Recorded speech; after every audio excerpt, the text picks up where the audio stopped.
Welcome to Accelerate Your Wealth, a podcast by Rebecca Robertson, founder and director of Evolution Financial Planning. This series, we're focusing on female financial independence, looking towards a stronger financial future.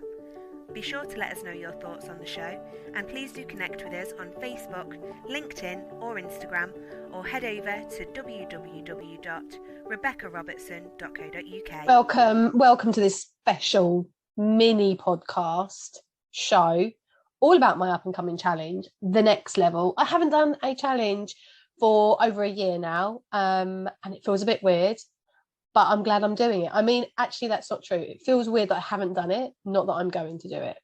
So what I thought I'd do is I would release 5 mini podcast shows to the run up to my challenge, because I'm doing it over 5 days. So what's day one? Let's talk about day one. So day one is all about mindset and what is holding you back to your next level. That's why it's called the Next Level Challenge. So as business owners, I don't know about you, but I see things online. You flick through Facebook and LinkedIn and wherever, and things, what people are doing, you judge yourself, you judge them. There's this judgment constantly. There's a deep part of our subconscious that judges ourselves or judges other people. And how we feel into that, how our subconscious feels into that, is basically the internal messaging that we are telling ourselves on a consistent, continued basis that really plays out the rest of the day, the rest of the week, the rest of our goals, our ambitions, our life, etc. And depends on how much you challenge that mindset and that subconscious as to when you how far things will go. So mindset coach and your in mindset in generally in business is massively important, but it's also talked about quite a lot.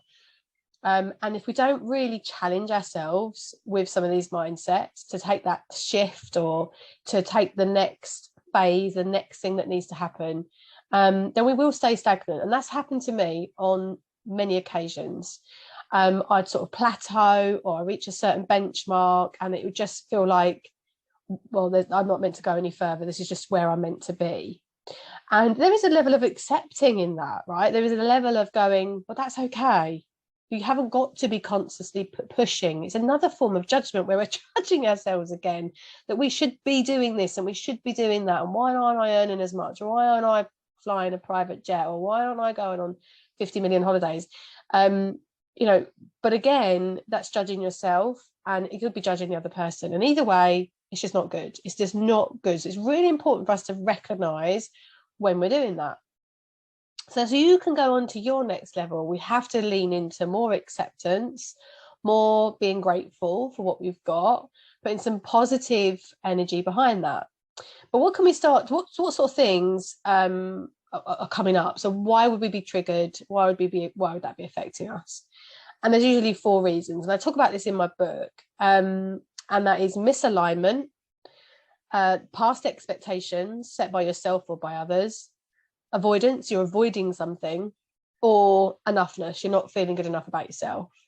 So for example, for me, enoughness has played a big part as generally my theme, because I was brought up in a council house. I had very little growing up, and I was given a great childhood, but when it came to money and sort of long-term security and achieving great wealth, that was almost like if you had money you were bad, like you were just like somebody that was naughty because you were a stuck up twat, for example. And again, that's basically the society judgment of people that have money. I don't know if you recently saw it, but there was the biggest Euro million winner, and I think it was in one of the newspapers. I don't want to quote the one because I might be wrong.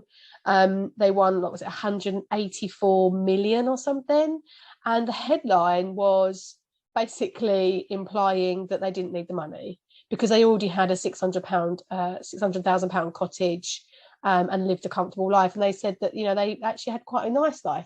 When you looked into the actual article, they'd worked really hard. She ran a hairdressing salon that she built up from scratch. He was an engineer.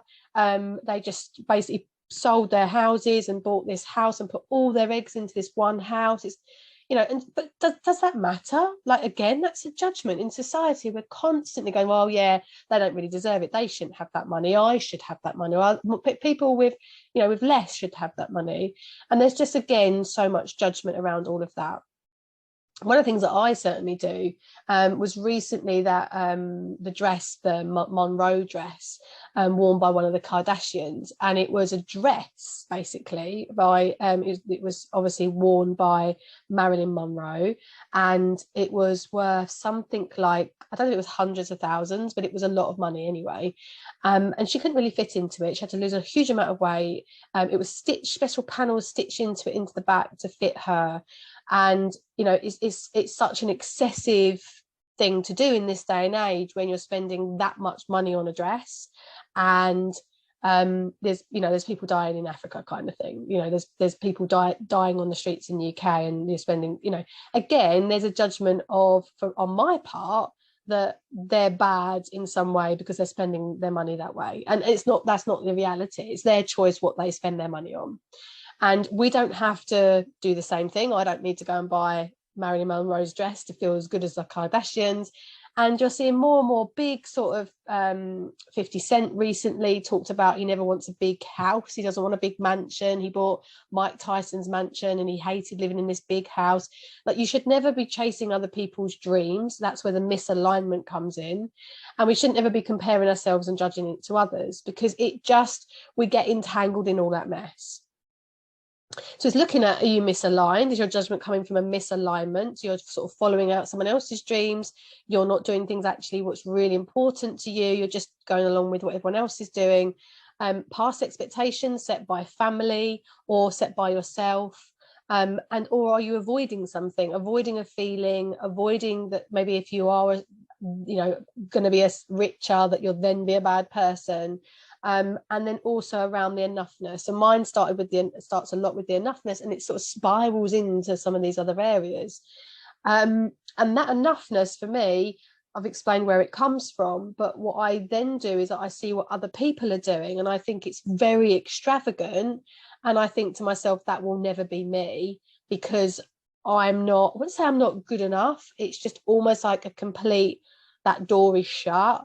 I'll never be the kind of person that would even have the kind of money to have a private jet, as an example. And I know somebody that does that maybe once or twice a year, and I don't judge them for doing that, but I would have to have an extortionate amount of money for a start to do that, because there's other things I want to do from an alignment perspective. So it's no judgment on how they spend their money.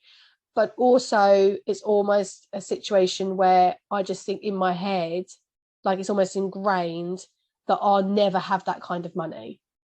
And I recognize that. And I have to constantly think about, what things do I need to be doing?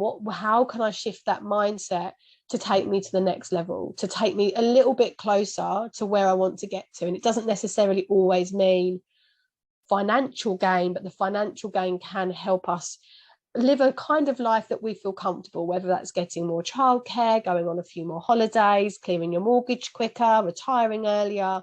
Money gives us options. It's not always about, you know, going around, you know, living a certain lifestyle, and which you sometimes see with online business entrepreneurs that are sitting on the beach kind of thing. It's not about chasing the hustle. It's about living a fulfilled life.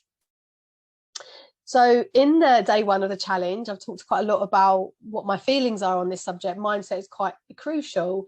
And I'm going to be giving you some exercises to actually look at how you can start shifting some of those nitty gritty, nasty bits, some little nuggets and a couple of little exercises to get you considering what that next stage, what that next level will look like for you. So if you're up for that and you want to join us, I'd love for you to come along and join us. It is starting on the, I want to say the 6th. but I've got the 5th in my head, so I'm just going to check the calendar. As you're listening to this, obviously I'm not sure when this is going to be, but this is in 2022. We're having the open party on Sunday evening the 5th, and the challenge will start on the 6th. I'm quite tight with my dates and things. I recommend people come and actually join in each day. If you can't make the live, then watch the replay later on in the day. It's at 9:15 every morning, and basically I think that's right for my diary. I say that I'm being really good with dates, and then I look at my diary and go, oh, actually maybe I need to do that earlier or later, but it'd be in the morning anyway. Keep up with it, because I do take the videos down. They're not available forever, so I'd love for you to come and join us. Check out the link below. It will show you where you can go and sign up. It'll be operating in one of my Facebook groups, which you can invite friends to. Do share the link below if you've got friends that would be interested. We're also going to be going on to day 2, day 3, day 4, day 5, and I also have on Monday the 13th in the evening a masterclass. So day 2, we're going to be talking about increasing your income. Day 3, managing your cash flow in business. Day 4, managing your cash flow in personal cash flow. Day 5, when to start investing. And the masterclass is how to maximize your revenue, cash flow, and wealth in business. So I'm really looking forward to this challenge. I haven't done one for ages. Can't wait. I hope you'll join me. Do invite your friends. And, if you want to listen to more of some of those days of what we're going to be talking about, then catch the rest of the other 4 mini podcast shows that I'm doing for this challenge series, which will be hopefully coming out soon, like any day. Like they're going to come out in the next sort of succession of a few days. And if you subscribe to the podcast, then you'll get notified as soon as they drop. So you don't have to worry about going to look for them or forgetting about them, which is what I would do. I think I'd really want to listen to that, and then I'd forget. So I hope you enjoyed today. I'd love to hear from you. If you go into my Facebook group, go and say hello, do introduce yourself. I'd love to hear from you. So take care and have a great day.